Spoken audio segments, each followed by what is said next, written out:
Assalamualaikum. Today in Introduction to Literary Studies, the topic is studying poem as a whole, and the subheading here are central images, then practical criticism, the whole work of a poet. Let's see what are the central images. So the point about a poem being based upon a central organizing images has already been made. कि आपका जो भी आपके इसके जो central point है आपको पहले भी बताया जा चुका है कि इसके जो सेंट्रल उसका जो थीम होता है वो बेसिकली क्या होता है कि जिस पे कि वो पोइम जो है वो बेस कर रही होती है और यही जो है इसको ऑर्गेनाइज कर रहा था आपके इमेज को. So all that must be added is that you should be prepare to find the central image unusual. तो आपने जो है इसमें अब जो फर्दर हम इसमें जो इजाफा करेंगे वो ये है कि आपको प्रिपेयर होना चाहिए कि आप किस तरह से जो उन सेंट्रल इमेजेस को जो है जो कि लाइक अनयूजुअल होते हैं, गैर मामूली होते हैं, आप उनको किस तरह से आप उसको ढूंढ सकते हैं.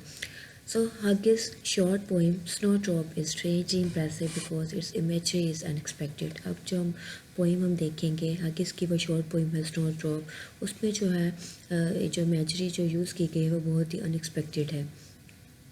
सो अभी अब जो पोइम है वो ये है. Now is the globe shrunk tight round the mouse dulled wintering heart, whistle and crow as if molded in brass, move through in outer darkness, not in their right minds. With the other deaths, she too pursues her ends, brutal as the stars of this month, her pale head heavy as metal. Huggies is writing about the flower that most people regard as both dainty and beautiful, but as with many subjects, Huggies transforms the snowdrop into something hard, heavy, and impressive. So basically जो snowdrop poem है ये बहुत ही concise और precise imagery की poem है जिसमें कि जो स्नोड्रॉप है वो रेफ़र कर रहा है एक फ्लावरिंग जो प्लांट होता है उससे, जिसके के बहुत ही छोटे छोटे से जो फूल होते हैं जो कि सर्दियों के एंड में जो है वो फूल खिलते हैं. So it is about the winter, जो कि एक अप्रोच है लाइफ की तरफ के, जो जैसे कि लाइफ एक बहुत ही एक शॉर्ट एक स्पेन ऑफ टाइम है जो कि हर पर्सन को एक्सपीरियंस करना है और इसके बाद डेथ को. तो वो जो यहाँ पे जो स्नोड्रॉप को इसमें यहाँ पे रेफ़र किया गया पोइम को, वो उसकी लाइफ के शॉर्टनेस को जो है उससे एक्सप्रेस करने के लिए स्नोड्रॉप का जो है वो यूज़ किया गया है कि वो किस तरह से जो लाइफ है वो फ्रीड कर रही है हमारी यहाँ पर लाइक डेथ की तरफ अप्रोच कर रही है. सो इसमें हम जब हम देखते हैं तो जो पोइट है वो डिस्क्राइब करता है बहुत ही शॉर्ट कुछ उसने वर्ड्स यूज़ किए हैं उसमें, और जिसमें कि वो एक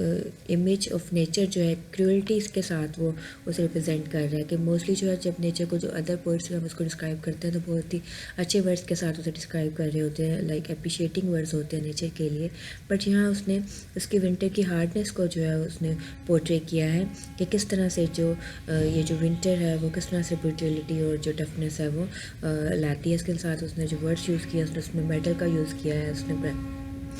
मोल्टेड इन ब्रास का यूज़ किया, वेसल एंड को. अब जो पोइट ने इसमें यूज़ किया है जो हमारी पोइम है स्नोड्रॉप, इसमें उसने जो दूसरे जो भी पोइट्स होते हैं इसको नेचर को जिस तरह रिप्रेजेंट करते हैं उससे बिल्कुल ही एक डिफरेंट वे में उसने उसको जो है पोर्ट्रे किया है. अब पोइट जो है वो डिस्क्राइब कर रहा है लाइफ डिफरेंट एनिमल्स की जो कि इस एक्सट्रीम विंटर से जो है वो उससे बुरी तरह से मुतासिर हो रहे हैं, और आखिर में वो जो है उस फ्लावर के बारे में जिसके कि स्नोड्रॉप कहा जाता है उसके बारे में, जिससे कि मोस्टली जो है बहुत ही लोग जो है एक बहुत ही डेंटी लाइक डेलिकेट और ख़ूबसूरत एक जो फ्लावर के तौर पे लेते हैं, उससे एक बहुत ही उसने डिफरेंट वे में उसने इसको प्रेजेंट किया है, लाइक बहुत ही हार्ड हैवी एंड इम्प्रेसिव वे. अब यहाँ पे उसने जो इमेजरी एसोसिएट की है वो मेटल की है. अब उसने जो है लाइक एक बहुत ही डेलिकेट चीज़ को उसने एक हार्ड और एक बहुत ही जो है हैवी जो है उसने उसको उस एक फॉर्म में उसको उसने पोर्ट्रे कर दिया है. अब यहाँ पे वो ये कह रहा है कि लाइक जितने भी लाइक जो एक जो पोइट्स हैं मोस्टली जो है वो उसको जो है नेचर को प्रेजेंट करते हैं कि बहुत ही वो एक ग्लैमरस और एक ब्यूटी के उसमें वे में उसको डिपिक्ट कर रहे होते हैं, बट वो जो है उसको एक बहुत एक हार्श वे में उसको प्रेजेंट कर रहा है कि जो विंटर है इसकी वजह से बहुत से जो एनिमल्स हैं वो उससे जो है इफ़ेक्ट होते हैं बुरी तरह से, like the वीजल and crow could be moulded in press। अब इससे जो है उसकी ब्रूटलनेस वो जो है वो उसकी शो कर रहा है। So the image transform the everyday idea of a snow drop and in doing so it central to the poem as a whole. अब उसमें जो है स्नो ड्रॉप जो है उसको बिल्कुल उसने एक कॉन्ट्रेरी वे में उसने उसको प्रेजेंट कर दिया कि जिस तरह से वो यूजुअल वे में यूज़ होता है कि जहाँ पे सब जो एनिमल्स जो हैं वो सब विंटर से जो है मुतासिर हो रहे हैं, वो उस टाइम पे वो जो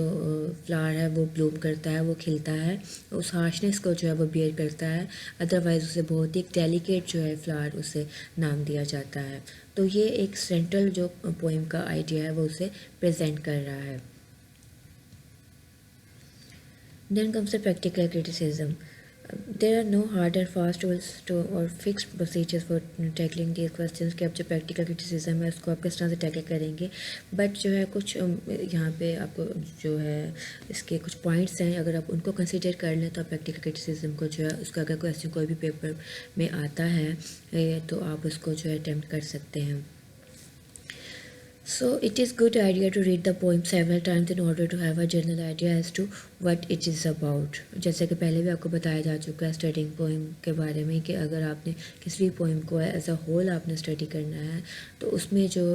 आपको एक किसी भी पोइम को आप बार बार पढ़ेंगे ताकि आप उसका जो जनरल आइडिया है वो कि वो किस बारे में है वो आपको पता चल सके। Then in your writing you should try to deal with all of the poem. अब जब आपने राइट डाउन करना है, आपका प्रैक्टिकल क्रिटिसिज्म के क्वेश्चन है, तो आप उसमें उसकी जो पोइम के में जो भी ओवरऑल उसका थीम है उसको आपने प्रेजेंट करना है, सिर्फ एक ही बात को आपने लेकर उसको डिस्क्राइब नहीं करना। Then you should try to write about the poem in as much detail as you can. अब पोइम्स में डिफरेंट जो है जो टॉपिक्स जो आप अप्लाई कर बहुत ही कोई माइनर भी कुछ होंगे, कुछ मेजर्स होंगे, तो आपने उन सबको डिटेल के साथ आपने जितनी उसकी डिटेल आप प्रोवाइड कर सके आप उसकी देंगे।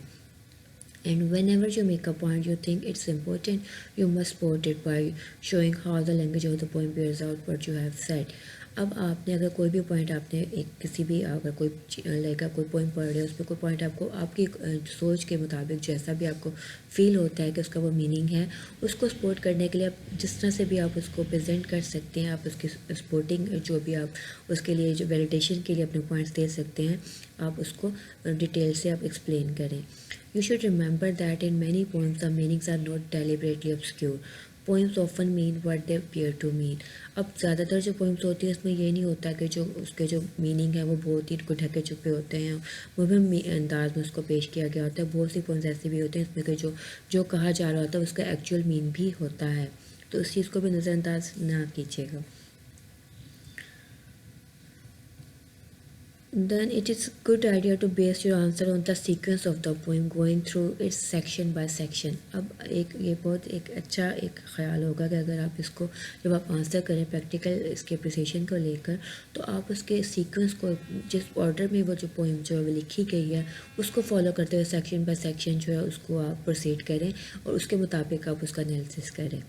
When writing about the design of a poem, it is good idea to draw together in one paragraph relevant features from all parts of the poem। अब अगर आपने एक स्ट्रक्चर के बारे में पोम के लिखना है तो ये जो है बेहतर होगा कि आप उसके एक पैराग्राफ में उसके जितने भी रेलिवेंट उसके जो भी उसके जो फीचर बताए गए हैं उसके डिफरेंट पार्ट्स ऑफ पोएम में उन सबको इकट्ठा कर दें। Then whenever you identify any technical features, always discuss their contribution to the meaning and impact of the poem। अगर आप उसमें कोई भी टेक्निकल फीचर्स आप जो है उसमें फाइंड आउट करते हैं तो आपने उनको डिस्कस करना है कि वो किस तरह से उसको मीनिंग को या उस पोइम के इफ़ेक्ट को जो है ड्राइव करने में वो किस तरह से पार्टिसिपेट कर रहे हैं, आपने उसको ज़रूर आपने डिस्क्राइब करना है। And then don't be afraid of writing about your interest and pleasure, though be careful not to make your piece of work a list of your feelings। अब आपने जो आप उसको पोइम को पढ़ते हुए आप जो फील कर रहे हैं उसको ज़रूर डिस्क्राइब करें, लेकिन सिर्फ ओवरऑल उसके ऊपर फोकस ना कीजिएगा, बल्कि आपने जो एक्चुअल स्पीन जो पोइम का मीनिंग है जो उसका मकसद है वो आपने उसको जो है उसको आपने जो है इग्नोर नहीं करना, उसको अपने नज़र में रखते हुए अपना व्यू जो है आपने उसको उसमें वहाँ पे देना है।